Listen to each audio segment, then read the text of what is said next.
आज हम फ्लोराइड जो कंपाउंड्स हैं उनके द्वारा कौन से इफ़ेक्ट्स होते हैं उनके बारे में चर्चा करेंगे। पिछले वीडियो में हमने नाइट्रोजन के जो ऑक्साइड्स हैं वो किस प्रकार से हमारे लिए हार्मफुल हैं उनके बारे में चर्चा की थी। तो आज फ्लोराइड्स कंपाउंड, फ्लोराइड का अगर हम केमिकल स्ट्रक्चर के रूप में इसको प्रदर्शित करें तो ये होता है F नेगेटिव।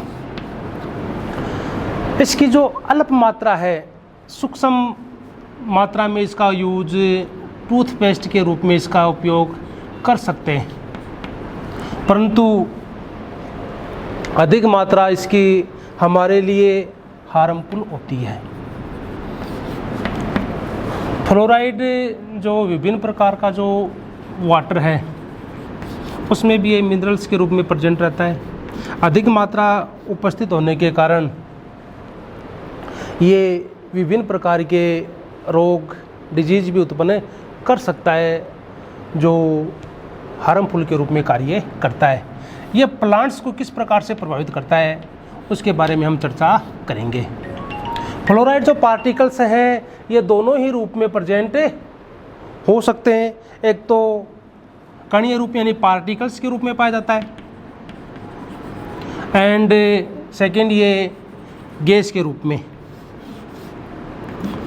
जिस स्थान पर ये पार्टिकल्स के रूप में होता है तो कणों के सतह से जो इनका कांटेक्ट होता है वहाँ पर ये प्रभावित करता है।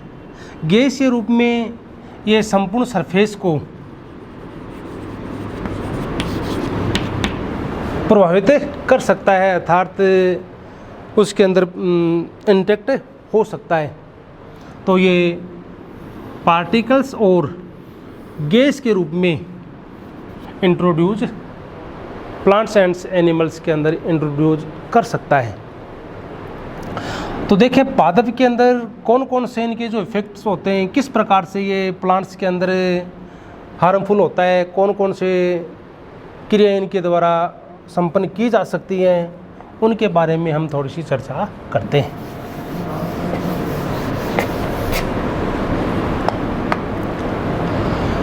फ्लोराइड जो लीफ है उसके स्टोमेटा के द्वारा प्लांट्स की लीफ में प्रवेश करता है। फिर ये लीफ का जो सेंट्रल पार्ट है, सेंट्रल पार्ट से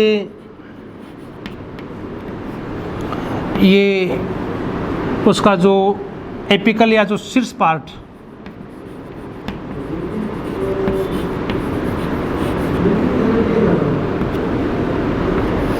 एपिकल पार्ट की तरफ ये वृद्धि करता है, या हम कहें कि पर्ण के जो किनारे हैं,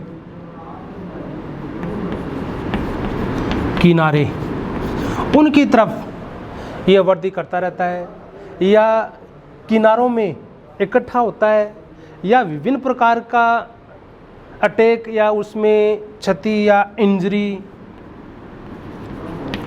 इनके द्वारा लीफ के अंदर की जा सकती है। तो ये लीफ में इकट्ठा होता रहता है और लीफ की जो एक्टिविटीज़ हैं या उसमें विभिन्न प्रकार के क्रियाओं को ये अपघटित कर देता है। इंजरी तक इनके द्वारा संपन्न की जा सकती है। सेकंड,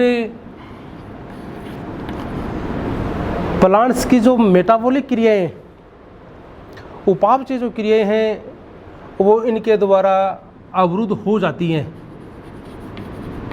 मेटाबॉलिक जो एक्टिविटीज़ हैं वो कम हो जाती हैं, और मेटाबॉलिक एक्टिविटीज़ कम होने से प्लांट्स की जो ग्रोथ है, वृद्धि है, वो संपूर्ण रूप से रुक जाती है। इनके अलावा मेटाबॉलिक क्रियाओं के अवरुद्ध होने से प्लांट्स में जो लीफ है उसमें क्लोरोसिस, नेक्रोसिस, क्लोरोसिस और नेक्रोसिस की क्रियाएं। क्लोरोसिस का मतलब है कि जो क्लोरोफिल है वो नष्ट हो जाते हैं, और नेक्रोसिस का मतलब है कि जो टिश्यू है वो नष्ट हो जाते हैं। इसके कारण प्लांट्स की जो वृद्धि है, विभिन्न प्रकार की एक्टिविटीज़ हैं, वो इनके अंदर रुक जाती है। इनके अलावा कुछ प्लांट्स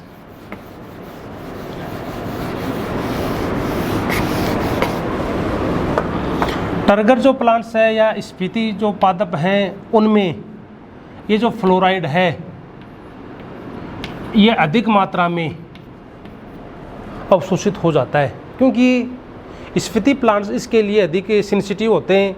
वो अधिक मात्रा में इसको अवशोषित करने में सक्षम होते हैं, जो एक हार्मफुल के रूप में कार्य करता है।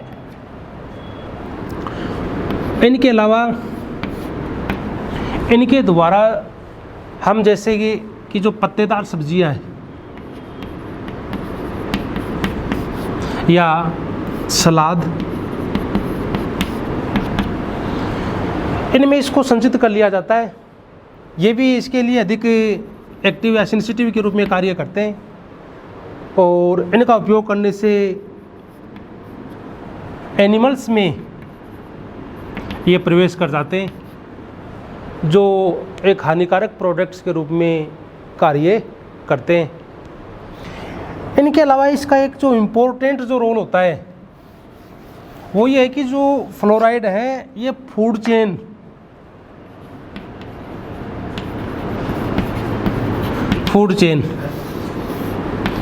इसके द्वारा ये अलग अलग कंज्यूमर्स के अंदर प्रवेश कर जाते हैं,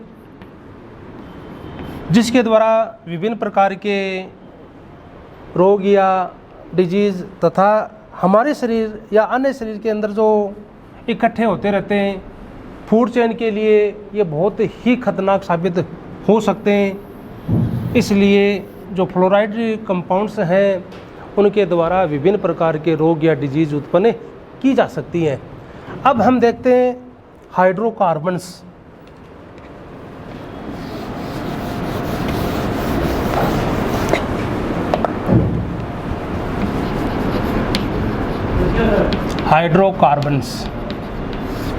हाइड्रोकार्बन्स का जो निर्माण होता है वो सामान्यतः ऑटोमोबाइल्स, और इसमें जो प्रमुख हार्मफुल माना गया वो है मीथेन गैस। मीथेन गैस का एक और इफेक्ट हमने देखा था, वो देखा था ग्रीन हाउस इफेक्ट के अंदर। उसके लिए तो जिम्मेदार है ही है। इनके अलावा इसके कुछ हार्मफुल से इफेक्ट देखते हैं तो इसमें कार्सिनोजन की क्रिया पाई जाती है, अर्थात इनके द्वारा लंग्स कैंसर प्रोड्यूस किया जा सकता है, फुफ्फुसी कैंसर इनके द्वारा उत्पन्न कर सकते हैं। सेकेंडरी पोल्यूटेंट, सेकेंडरी पोल्यूटेंट्स का यहाँ पर महत्वपूर्ण रोल की जो प्राइमरी पोल्यूटेंट्स हैं, ये प्राइमरी पोल्यूटेंट्स जब हाइड्रोकार्बन की जो हाइड्रोजन है उसके साथ रिएक्ट करता है तो सेकेंडरी पोल्यूटेंट्स का निर्माण होता है, और इस सेकेंडरी पोल्यूटेंट्स के फॉर्मेशन के लिए हाइड्रोकार्बन की जो हाइड्रोजन है वो एक अहम भूमिका निभाती है, जो एक नुकसानदायक प्रभाव इनके द्वारा उत्पन्न होता है। सेकेंडरी पोल्यूटेंट का ही एक एग्जाम्पल देखें,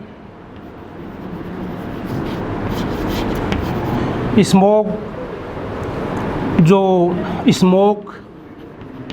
प्लस फॉग का ही एक रूप है। इसमें डायरेक्टली प्रभाव तो नहीं पड़ता, परंतु ये इनडायरेक्टली हमारे गले, आँख और लंग्स को कुछ हद तक प्रभावित करते हैं, जो एक हार्मफुल के रूप में कार्य करते हैं। तो इस प्रकार से हाइड्रोकार्बन्स निम्न कारकों के लिए एक नुकसानदायक क्रियाएं निभाता है। तो आज हम इतना ही पढ़ेंगे। ओके, धन्यवाद।